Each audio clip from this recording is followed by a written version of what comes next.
तो पिछले लेक्चर में देखा कि धारा 255 यहाँ तक बात हो गई थी। अब बात आगे चलेगी जाकर के,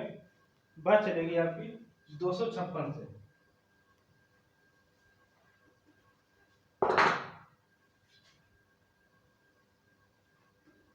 section 256 256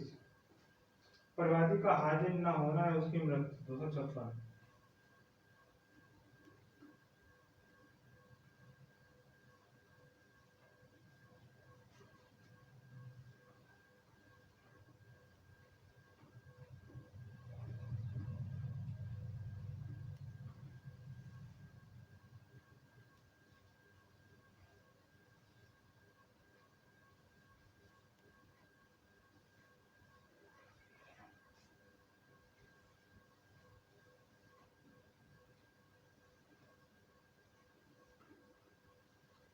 non appearance of death of complainant, परिवादी का हाजिर ना होना या उसकी मृत्यु। 256 में ये बात बताई गई है कि जो परिवादी है,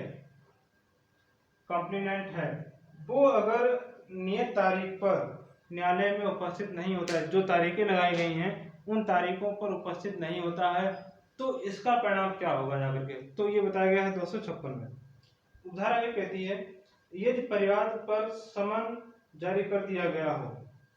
और अभियुक्त को हाजिर होने के लिए नियत दिन या उसके 50 किसी दिन जिसके लिए सुनवाई की जाती है परिवादी हाजिर नहीं होता है, तो मजिस्ट्रेट इसमें इसके पूर्व किसी बात के होते हुए भी अभियुक्त को दोष मुक्त कर देगा जब तक कि वह किन्हीं कारणों से किसी अन्य दिन के लिए मामले की सुनवाई स्थगित न कर दे। इन्होंने कहा है कि जब मामला परिवाद पर था, जब केस जो था वो परिवाद पर था और परिवाद पर संस्थित केस में उसने क्या किया है, सम्मन जारी कर दिया है, और सम्मन जारी कर दिया गया। जिस तारीख को सुनवाई होनी थी, तारीख नियत की गई, जिस तारीख को सुनवाई होनी थी उस तारीख को जो कंप्लेनेंट है, परिवादी है, वो उपस्थित नहीं होता है, या फिर मजिस्ट्रेट ने क्या किया कि एक बार वो कंप्लेनेंट को बुलाया गया तारीख पर और वो उपस्थित नहीं हुआ, और उसने क्या किया कि अलग कोई दूसरी तारीख लगा दी, भाई एक बार नहीं हो पाया दूसरी तारीख पर आ जाओ, वो दूसरी तारीख पर भी उपस्थित नहीं हुआ है, तो इसका परिणाम क्या होगा। तो उन्होंने कहा कि इसका परिणाम यह है कि मजिस्ट्रेट अगर चाहे तो आगे बढ़ा दे मामले को, और या फिर चाहे तो अभियुक्त को क्या कर दे, वो एक्विटल कर दे, उसको दोष मुक्त कर दे। उधारा एक ये कहती है। उधारा दो एक परंतु इसका कहता है, जहां परिवादी का प्रतिनिधित्व पीड़ित द्वारा या अभियोजन का संचालन करने वाले अधिकारी द्वारा किया जाता है, या जहां मजिस्ट्रेट की राय है कि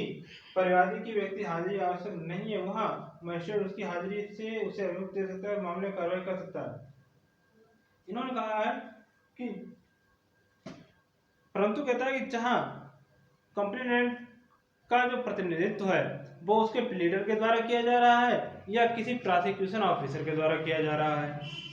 तो ऐसी स्थिति है, पहली बात। दूसरी स्थिति यह है कि मजिस्ट्रेट ने उसको व्यक्तिगत हाजिरी से अभिमुक्ति दे दी है। व्यक्तिगत हाजिरी से अभिमुक्ति जो है मजिस्ट्रेट ने छूट दे दी है कि कंप्लेनेंट का हर तारीख पर उपस्थित होना आवश्यक नहीं है। तो ये दोनों मामले हैं, तो इन मामलों में क्या होगा कि एक्यूट पर्सन को एक्विटल नहीं किया जाएगा, फिर वो मामले में कार्रवाई चालू रखेगा। पहला, जहां कंप्लेनेंट है, परिवादी है, उसका प्रतिनिधित्व कौन कर रहा है, या तो उसका प्लीडर कर रहा है या प्रोसिक्यूशन ऑफिसर कर रहा है, तो फिर ऐसे मामले में उसका उपस्थित होना आवश्यक नहीं है और कार्रवाई चलती रहेगी, एक्यूट पर्सन को दोष मुक्त नहीं किया जाएगा। दूसरी तरफ है कि एक्यूट कंप्लेनेंट को क्या किया गया है, परिवादी को व्यक्ति हाजिरी से हर बार उपस्थित होने से छूट दे दी गई है, तो भी एक्यूट पर्सन को एक्विटल नहीं किया जाएगा, दोष मुक्त नहीं किया जाएगा, कार्रवाई आगे चलेगी।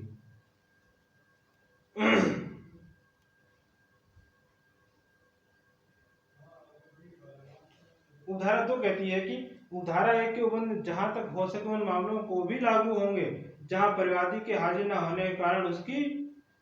मृत्यु है। अगर परिवादी की मृत्यु हो गई है तो उधारा 1 में जो बातें कही गई हैं, उधारा 1 के जो परंतु बातें कही गई हैं वो लागू होंगी। सही।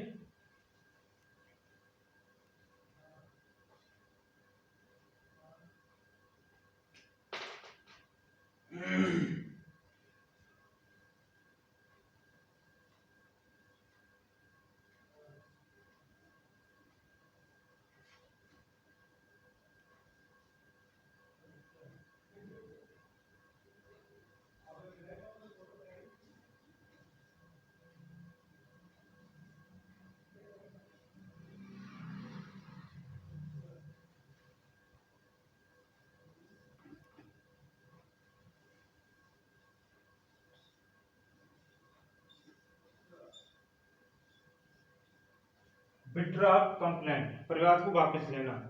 257 कहती है यदि परिवादी किसी मामले में इस अध्याय के अधीन अंतिम आदेश पारित किए जाने के पूर्व किसी से मजिस्ट्रेट का समाधान कर देता है कि अभियुक्त के विरुद्ध या जहां एक से अधिक अभियुक्त है वहां उन सब या उनमें से किसी के विरुद्ध का परिवाद वापस लेने में देने के लिए पर्याप्त आधार है तो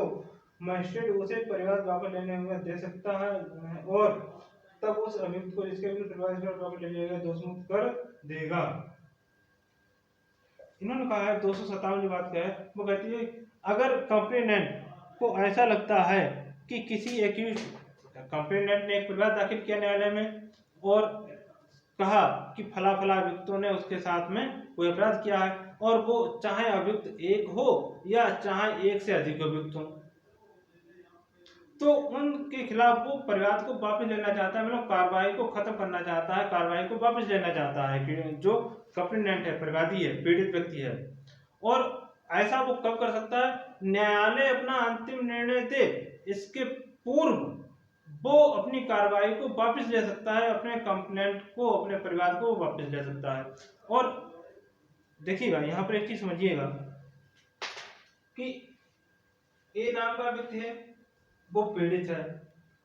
इसके साथ में बी ने, सी ने, डी ने इसके साथ में इसने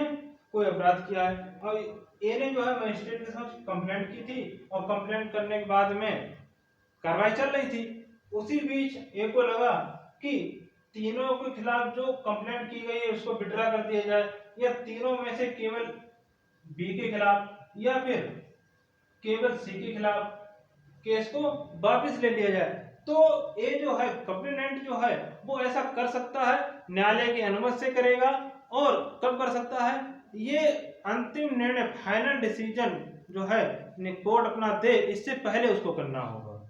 सही। और जहां वो कार्रवाई को वापस ले लेता है, कंप्लेनेंट कार्रवाई को वापस ले लेता है, इसका परिणाम क्या हुआ? इसका परिणाम यह है कि जिस एक्यूज्ड के खिलाफ या जितने एक्यूज्ड के खिलाफ वो अपनी कार्रवाई को वापस लेगा उनको न्यायालय दोष मुक्त कर सकता है। धारा 258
power to stop proceeding in certain cases,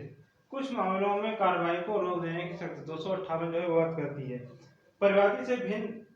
से भिन्न आधार पर संस्थित किसी मामले में कोई प्रथम वर्ग मजिस्ट्रेट का मुख्य न्यायिक मजिस्ट्रेट की पूर्व मंजूरी से कोई अन्य न्यायिक मजिस्ट्रेट ऐसे कारणों से जो उसके द्वारा लिखित की जाए कार्रवाई को किसी प्रकरण में कोई निर्णय सुनाए बिना रोक सकता है और मुख्य साक्ष्यों को किए जाने के पश्चात इसका कार्रवाई को रोकी जाती है वहाँ दोषमुक्त का निर्णय सुना सकता है और किसी अन्य दिशा में अभियुक्त को छोड़ सकता है और छोड़ने पर वहाँ उन्मोचन होगा। इन्होंने कहा है कि परिवार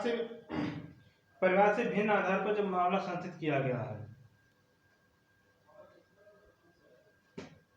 देखिएगा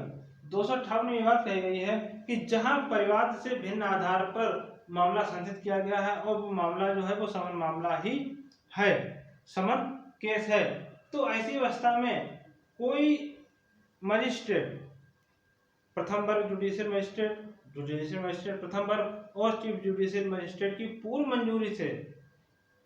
मामले को रोक सकता है या मुख्य साक्ष्यों का साक्ष्य लेने के पश्चात चीफ जुडिशियल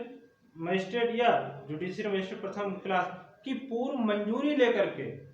मामले को, अगर उसे लगता है कि रोक देना चाहिए, इसमें पर्याप्त आधार नहीं है, जैसे कोई मामला चल रहा था जो परिवार से भिन्न आधार पर संबंधित मामला था और वो उसमें उसको ऐसा लगा कि इस मामले में कोई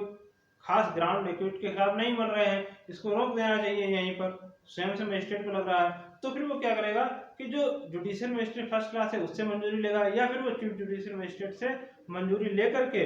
वो क्या करेगा, मामले को रोक सकता है। या फिर अगर मुख्य साक्षी जो थे उनकी परीक्षा हो गई है तो फिर क्या करेगा कि फिर भी मंजूरी लेकर वो रोक सकता है। जहां इस तरह की प्रोसीडिंग रोक दी जाती है वहां पर उसका परिणाम क्या होगा, उसका परिणाम ये होगा कि एक्यूट पर्सन को डिस्चार्ज कर दिया गया। कहते हैं कि परिवार से भिन्न आधार पर संस्थित किसी सामान्य मामले में कोई प्रथम वर्ग मजिस्ट्रेट और मुख्य न्यायिक मजिस्ट्रेट की पूर्व मंजूरी से कोई अन्य न्यायिक मजिस्ट्रेट ऐसे कारणों से जो उसके द्वारा लिखित किए जाएंगे कार्रवाई को किसी प्रकरण में कोई निर्णय सुनाए बिना रोक सकता है, और जहां मुख्य साक्षियों के साक्ष्य को अवलिखित किए जाने के बजाय इस पर कार्रवाई रोकी जाती है वहां दो सबूत का निर्णय सुना सकता है और किसी अन्य दशा में अभियुक्त को छोड़ सकता है और ऐसे छोड़ने का प्रभाव उन्मोचन होगा। यहाँ पर दो बातें की गई हैं, देखिएगा यहाँ पर दो बातें ये की गई हैं कि जहां पर जो कार्रवाई संस्थित की गई है वो कार्रवाई परिवार से भिन्न आधार पर संस्थित की गई है। परिवार से भिन्न आधार कौन सा हो सकता है, पुलिस रिपोर्ट भी हो सकती है, सुमोटो भी हो सकता है, तो इन आधारों पर कार्रवाई चालू की गई थी और जो कार्रवाई थी वो समन कार्रवाई थी, समन प्रोसीडिंग थी। और समन प्रोसीडिंग पर वो क्या कर रहा था कि मजिस्ट्रेट को लगा कि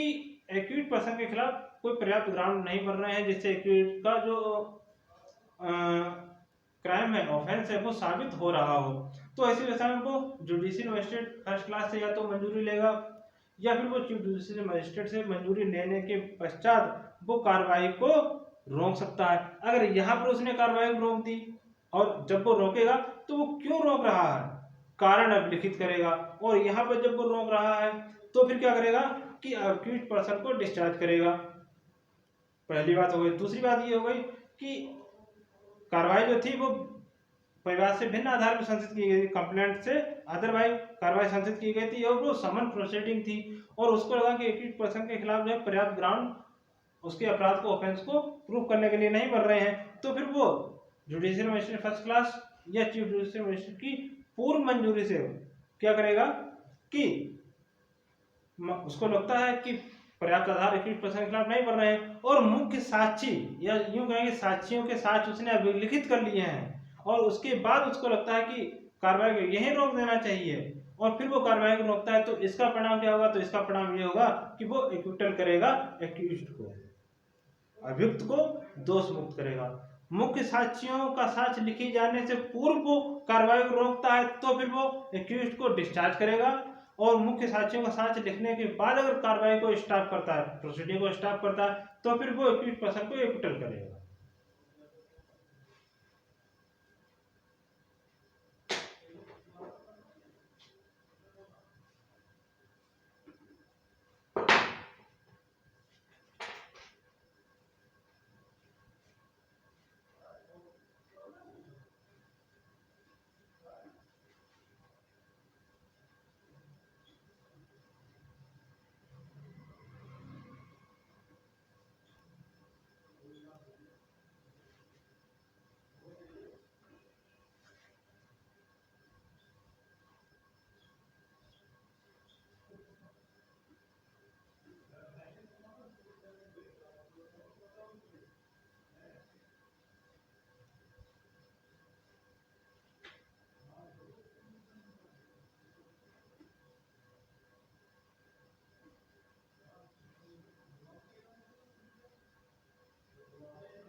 Power of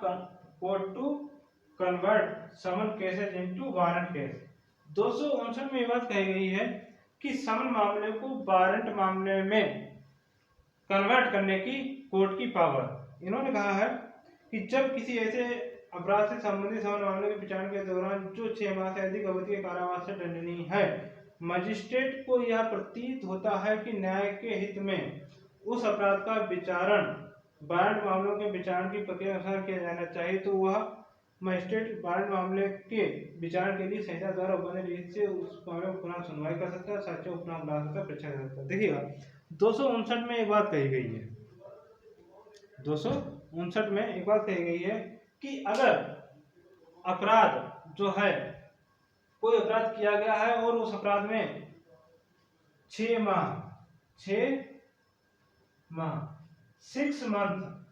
मंथ से अधिक का कारावास की दंड की बात कही गई है। एक अपराध किया गया है, उस अपराध के लिए जो दंड की बात कही गई है